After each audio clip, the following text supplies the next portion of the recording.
precious people of God, परमेश्वर के प्रिय लोगों, आप सबको जय मसीह की। आज के डिवोशन के लिए हम लोग देखेंगे न्याय की पुस्तक, उसका 11वां अध्याय, उसका पहला और दूसरा पद। यिप्तह नामक गिलादी बड़ा शूरवीर था और वो वेश्या का बेटा था। और गिलाद से यिप्तह उत्पन्न हुआ था।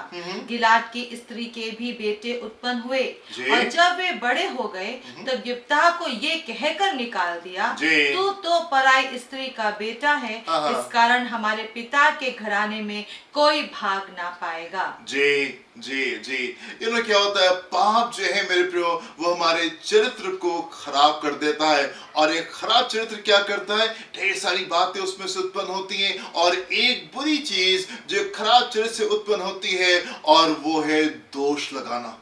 वो है दोष लगाना। ढेर सारे लोग आपको संसार में ऐसे मिलेंगे जो कि अपनी नाकामयाबी का दोष जो है, जिसका ठिकरा जो है, वो दूसरों के सर के ऊपर फोड़ते हैं। मैं इसलिए हार गया, मैं इसलिए यहाँ पे हूँ, मैं आगे नहीं बढ़ पाया, इसलिए नहीं बढ़ पाया क्योंकि मेरा पति ऐसा है, मेरी पत्नी ऐसी है, मेरे माँ बाप ऐसे हैं, मेरे बच्चे ऐसे हैं, मेरी नौकरी ऐसी है, मेरा जॉब ऐसा है, मेरी परिस्थिति ऐसी है, मेरे हालात ऐसे हैं, मेरी पढ़ाई ऐसी है, मेरी शक्ल ऐसी, मेरे पड़ोसी ऐसे। ढेर सारी बार क्या होता है, लोग जो होते हैं अपनी नाकामयाबी का जो ब्लेम है, जो दोष है, वो दूसरों के ऊपर आकर के फोड़ रहे होते हैं। और ये एक खराब चरित्र से निकल करके आता है। फिर मैं आपसे कहना चाहता हूं, यदि आप वो जन हैं जो कि दूसरों के ऊपर दोष डालते हैं, यदि आप वो जन हैं जो कि दूसरों को ब्लेम करते हैं अपनी नाकामयाबी के लिए, मैं आपसे कहना चाहता हूं मेरे प्रियो, इस आदत को आप छोड़ दें, इस आदत से आप बाहर आ जाए। क्योंकि यदि ये आदत आपके जीवन में रहेगी, मैं आपसे कहना चाहता हूं कि ये चीजें आपको बहुत आगे तक के लेकर के नहीं जा पाएंगी। हो सकता है कुछ समय के लिए, थोड़ी देर के लिए आप आगे निकल जाए और कुछ चीजें खूबसूरत हो जाए, पर ये बुरी आदत जो है वो आपको आगे बढ़ने नहीं देगी।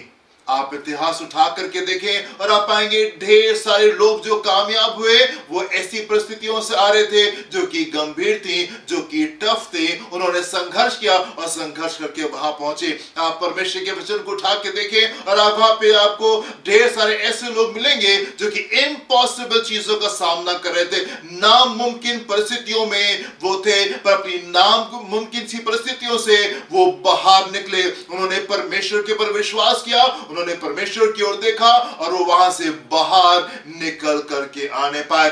पाप हमारे चरित्र को खराब कर देता है और ये बुरे चरित्र से ये दोष लगाने की आदत हमारे जीवन में आ जाती है।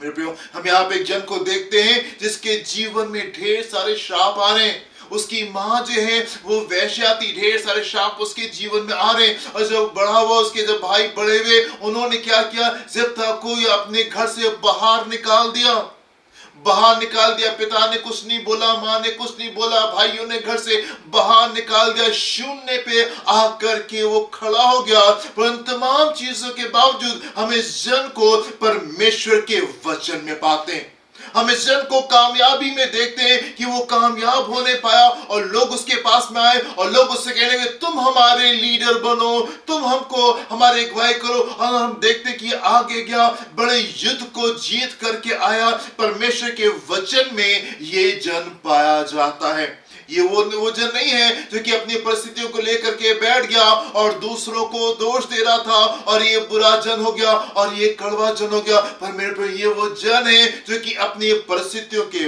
बावजूद ये चमक रहा है, अपनी परिस्थितियों के बावजूद ये जन चमक रहा है। इसके जीवन के ऊपर श्राप आ रहे, इसकी परिस्थिति अच्छी नहीं है, घर से निकाल दिया गया है, शून्य के ऊपर ही आ गए, पर ये शून्य के ऊपर रहा नहीं, वहां से कहीं आगे निकल गया। और हम इस जन को परमेश्वर के वचन में पाते हैं। मैं आपसे कहना चाहता हूं, मैं आपसे पूछना चाहता हूं मेरे प्रियो, यदि आपकी परिस्थिति जो है वो खूबसूरत नहीं होती, आप क्या करते हैं?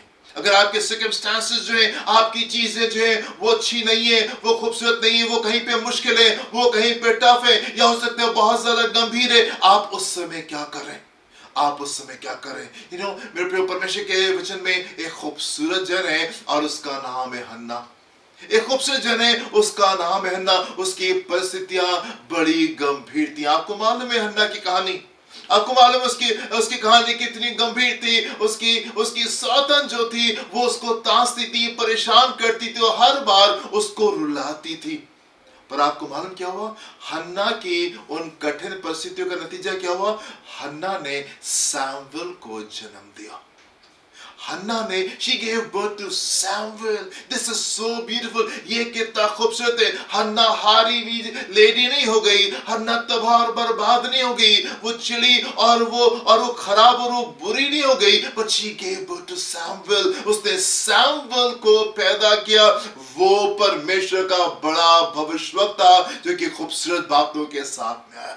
Hallelujah. This is beautiful, my dear friends. ये खूबसूरत है। आपकी परिस्थितियां क्या आपको बुरा बना रही हैं या आप उसमें से चमकना चाहते हैं या उन बातों से बाहर निकलना चाहते हैं? मेरे जिस समय से होकर के हम इस समय गुजर रहे हैं, पैंडेमिक का दौर है, कोरोना का दौर चल रहा है, ढेर सारी कठिन परिस्थितियों का सामना हमको करना पड़ रहा है। पर क्या ये कठिन परिस्थितियां आपको कड़वा बना रही हैं, आपको बुरा बना रही हैं, खराब बना रही हैं, प्रभु से दूर लेके जा रही हैं, या आप इन कठिन परिस्थितियों में आप एक आशीषित जन हैं?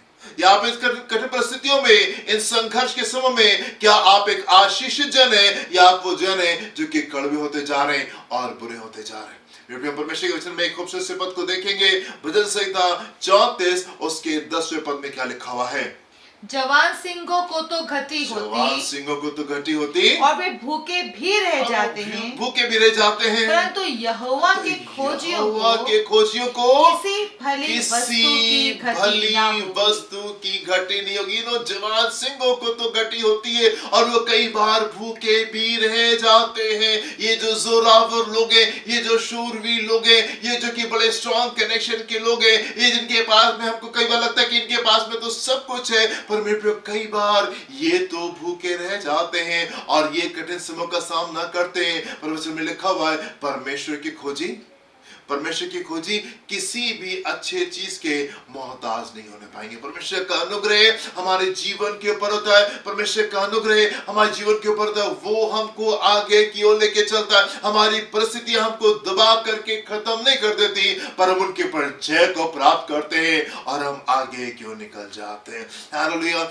एक और पद को हम लोग देखेंगे, रोमियो उसका 8वां अध्याय और उसका 31वां पद। जी, अतः हम इन बातों के विषय में क्या कहें? अतः हम इन बातों के विषय में क्या कहें? यदि परमेश्वर हमारी ओर जी है, तो हमारा विरोधी कौन हो सकता है? हमारा विरोधी कौन हो सकता है? मेरे प्रिय, अगर आपकी परिस्थितियां गंभीर हैं, आपको लगता है कि आपकी चीजें डिफिकल्ट हैं, राइट, आपके जीवन में कुछ प्रॉब्लम्स हैं, आपका पति ऐसा है, आपकी पत्नी ऐसी है, बच्चे ऐसे काम कर रहे हैं, माँ बाप इस प्रकार के हैं, जॉब आपका ऐसा है, बिजनेस में ये वाली दिक्कत है, पड़ोसी ऐसा है, आपकी हेल्थ जो है वो साथ नहीं देती, पैसा नहीं है, एजुकेशन नहीं है, चीजें नहीं आती। अगर आप वो जन है जो कि गंभीर परिस्थितियों में, मैं आपसे कहना चाहता हूँ, लुक टू गॉड। आप परमेश्वर की ओर देखें, आप परमेश्वर की ओर देखें।